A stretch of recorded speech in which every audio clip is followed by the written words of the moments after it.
ನನ್ನ ಹೆಸರು ಸೋಮನಾಥ್ ಪಾಟೀಲ್ ಅಂತೇಳಿ. ನಾನು ಮೂಲತಃ ಹರಪನಹಳ್ಳಿಯವರೇ. ಎಸ್, ನಮ್ಮ ಶರತ್ ಊರಿನವರೇ. ಮತ್ತು ಹರಪನಹಳ್ಳಿ ಮತ್ತು ಕೊಟ್ಟೂರು ಅಂತಕ್ಕಂಥದ್ದು ಎರಡು ಅವಳಿ ನಗರ. ನಾವು ಹಿಂಗೆ ಧಾರವಾಡ ಹುಬ್ಳಿ ಅಂತ ಹೇಳ್ತೀವೋ ಹಾಗೆ ಅವಳಿ ನಗರ. ಸೊ ಇವತ್ತಿನ ಒಂದು ಈ ನೆಟ್ವರ್ಕ್ಸ್ ಡೇ ಸೆಲೆಬ್ರೇಷನ್ ಅಂತೂ ಅತ್ಯುತ್ತಮವಾಗಿ ಮೂಡಿ ಬಂದಿದೆ. ಸೊ ಇದರ ಉದ್ದೇಶ ಸಫಲವಾಗಬೇಕು ಮತ್ತು ಇಲ್ಲಿರ್ತಕ್ಕಂಥ ನೆಗೆಟಿವಿಟೀಸ್ನ ಏನು ಮಾರ್ಕೆಟಲ್ಲಿರ್ತಕ್ಕಂಥ ನೆಗೆಟಿವಿಟೀಸ್ನ ದೂರ ಮಾಡಬೇಕಂತಕ್ಕಂಥದ್ದು ಏನು ಹಂಬಲ ಇದೆ ಶರತ್ ಅವ್ರದ್ದು, ಅವರಿಗೂ ನಮ್ಮ ಸಾಥ್ ಇದೆ.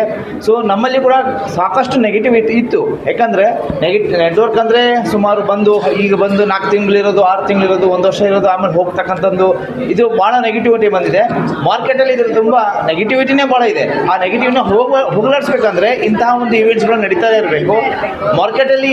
ಈ ಒಂದು ಇವೆಂಟ್ ನಡೀತಾ ಬಂದಾಗ ಏನಾಗುತ್ತೆ, ನೆಟ್ವರ್ಕ್ ಮಾರ್ಕೆಟಿಂಗ್ ಬಗ್ಗೆ ಹೆಚ್ಚಿನ ಒಂದು ನಂಬಿಕೆ ಮೂಡುತ್ತೆ. ಯಾಕಂದರೆ ಜನರ ಭಾವನೆಯಲ್ಲಿ ನಾವೇನಾದರೂ ತೋರಿಸ್ಕೊಂಡ್ರೆ ಮಾತ್ರ ಜನರು ಅವರಿಗೆ ಹೈಲೈಟ್ ಆಗ್ತದೆ, ಅವ್ರ ಮೈಂಡಿಂದ ಹೊರಗೆ ತೆಗೆಯೋದು ಸಾಧ್ಯ.